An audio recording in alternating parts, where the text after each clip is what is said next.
जो खरीद फरोख्त और तो लोकतंत्र को कुचलने का, तोड़फोड़ करने का तरीका वो पूरे देश में अपनाते हैं, वो प्रयोग उन्होंने दिल्ली में भी शुरू कर दिया है, जिसको कई बार वो लोग ऑपरेशन लोटस और पता नहीं क्या क्या नाम देते हैं। तो विधायकों को सजग और सचेत कर दिया है कि कोई भी इस तरह की कॉल आए तो उसको रिकॉर्ड कीजिए, कोई भी ऐसे मुलाकात करने आए तो उसका रिटर्न करने लगा के दीजिए।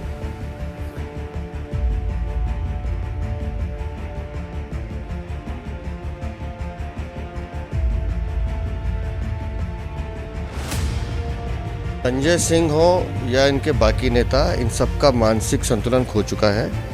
अपनी हार को देखकर ये बौखलाए हुए हैं और संजय सिंह के इस बयान को हम ये समझते हैं कि एक तरह से बड़बोलापन है, लेकिन उन्होंने भारतीय जनता पार्टी पर आरोप लगाया तो निश्चित रूप से तैयार रहें कानून का सामना करने के लिए।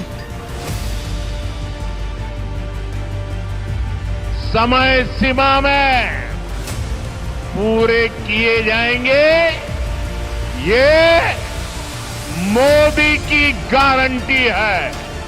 देखिए, आम आदमी पार्टी के विधायक बिकाऊ हैं, तभी मार्केट में बिकते हैं।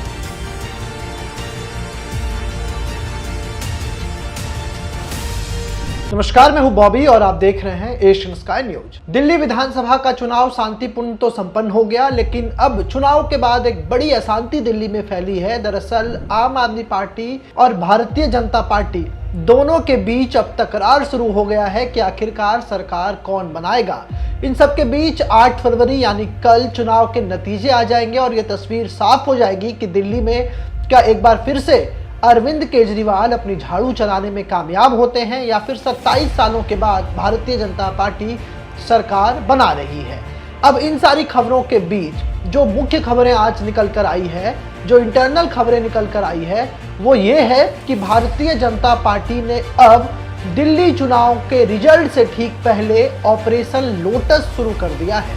ऐसा आरोप लगाते हुए आम आदमी पार्टी के राज्यसभा सांसद और दिल्ली के पूर्व मुख्यमंत्री अरविंद केजरीवाल के बेहद करीबी रहे सांसद संजय सिंह ने एक लंबी चौड़ी प्रेस कॉन्फ्रेंस की और इस प्रेस कॉन्फ्रेंस में निशाने पर भारतीय जनता पार्टी को लिया गया। इस प्रेस कॉन्फ्रेंस में संजय सिंह ये कहते हुए नजर आए कि उनके मौजूदा विधायक और जो विधायक प्रत्याशी रहे हैं, जो चुनाव लड़ रहे हैं, उनको फोन कॉल्स आ रहे हैं और 15 करोड़ रुपए में भारतीय जनता पार्टी में शामिल होने की बात कही जा रही है।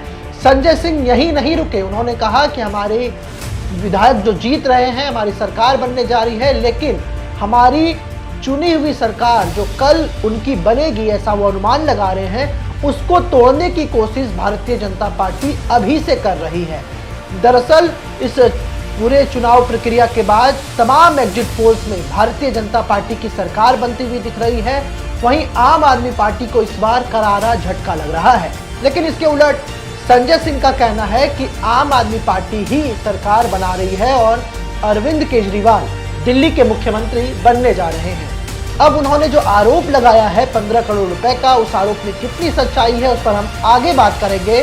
पहले संजय सिंह का वो बयान सुनिए जिसने रिजल्ट से पहले दिल्ली में तहलका मचा दिया है। जो खरीद फरोख्त और तो लोकतंत्र को कुचलने का, तोड़फोड़ करने का तरीका वो पूरे देश में अपनाते हैं, वो प्रयोग उन्होंने दिल्ली में भी शुरू कर दिया है, जिसको कई बार वो लोग ऑपरेशन लोटस और पता नहीं क्या क्या नाम देते हैं। तो ये दो बहुत महत्वपूर्ण बातें थी जो आपके साथ साझा करनी थी। हमने अपने विधायकों को सजग और सचेत कर दिया है कि कोई भी इस तरह की कॉल आए तो उसको रिकॉर्ड कीजिए, कोई भी ऐसे मुलाकात करने आए तो उसका रिटर्न करने लगे। सुना आपने किस तरीके से संजय सिंह ने साफ तौर पर कहा, बीजेपी का नाम लेकर के कहा कि 7 विधायकों को अब तक फोन आ गए हैं और आने वाले समय में और विधायकों को फोन किया जा रहा है या फिर उनसे पर्सनली मिलने को कहा जा रहा है। अब इन आरोपों के बीच भारतीय जनता पार्टी ने प्रतिक्रिया दी। उन्होंने कहा कि संजय सिंह का मानसिक संतुलन खो गया है चुनाव में करारी हार को देखते हुए। भारतीय जनता पार्टी की तरफ से बीजेपी के दिल्ली प्रदेश अध्यक्ष वीरेंद्र सचदेवा आगे आए और उन्होंने बयान में कहा कि संजय सिंह को हार की बौखलाहट है। वीरेंद्र सचदेवा का वो बयान सुनिए, उसके बाद आपको लेकर चलेंगे पूर्व मुख्यमंत्री अरविंद केजरीवाल के आवास पर, जहां पर इस वक्त हाई लेवल मीटिंग चल रही है। संजय सिंह हो या इनके बाकी नेता, इन सबका मानसिक संतुलन खो चुका है। अपनी हार को देखकर ये बौखलाए हुए हैं और संजय सिंह के इस बयान को हम ये समझते हैं कि एक तरह से बड़बोलापन है, लेकिन उन्होंने भारतीय जनता पार्टी पर आरोप लगाया तो निश्चित रूप से तैयार रहें कानून का सामना करने के लिए। अभी अगले 1 घंटे में हम इसकी एंटी करप्शन ब्यूरो में कंप्लेंट दर्ज करा रहे हैं और साथ ही ये मांग कर रहे हैं कि आप नाम बताइए, फ़ोन नंबर सार्वजनिक कीजिए, नहीं तो जेल जाने के लिए तैयार रहिए। तो साफ तौर पर ये थे वीरेंद्र सचदेवा, जिन्होंने इसे चुनावी बौखलाहट करार दिया। लेकिन इन सब के बीच अब दिल्ली के पूर्व मुख्यमंत्री अरविंद केजरीवाल के सरकारी आवास पर विधायकों की बैठक शुरू हो गई है। इस बैठक में तमाम जो एमएलए कैंडिडेट थे आम आदमी पार्टी के, उनको तलब किया गया है, उनके साथ बैठक की जा रही है और खुद अरविंद केजरीवाल उनसे पर्सनली बातचीत कर रहे हैं, फीडबैक ले रहे हैं कि क्या वो चुनाव जीत रहे हैं या क्या वो चुनाव हार रहे हैं। अब आशंका ये जताई जा रही है कि जो ऑपरेशन लोटस का खतरा आम आदमी पार्टी को दिख रहा है, क्योंकि इस बार आम आदमी पार्टी यदि सरकार में आती भी है, सत्ता में आती भी है, तो उनके पास विधायकों की वो संख्या नहीं रह पाएगी जो पहले हुआ करती थी। पहले कभी 67 तो कभी 62, 60 से ऊपर विधायक उनके होते थे और अगर उसमें से 4-5 विधायक टूट भी जाते तो सरकार नहीं गिरती। लेकिन इस बार अरविंद केजरीवाल को खुद ये लग रहा है कि जो नंबर है वो कहीं ना कहीं चेंज होने वाला है, क्योंकि बड़ी जो जीत होती थी, ऐतिहासिक जीत होती थी, वो इस बार अरविंद केजरीवाल के पक्ष में जनता का मूड नहीं था।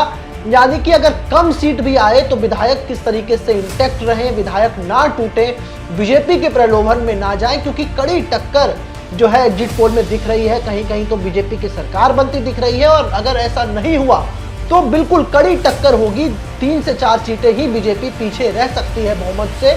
लेकिन आम आदमी पार्टी के ऊपर बड़ा खतरा ये है कि वो अपने विधायकों को इंटैक्ट कैसे रखे, क्योंकि अगर इस बार काफी इंटरेस्टिंग ये चुनाव रहा और खुद कई ऐसे नेता बीजेपी से, कांग्रेस से आए जिनको आम आदमी पार्टी ने इस बार टिकट दिया।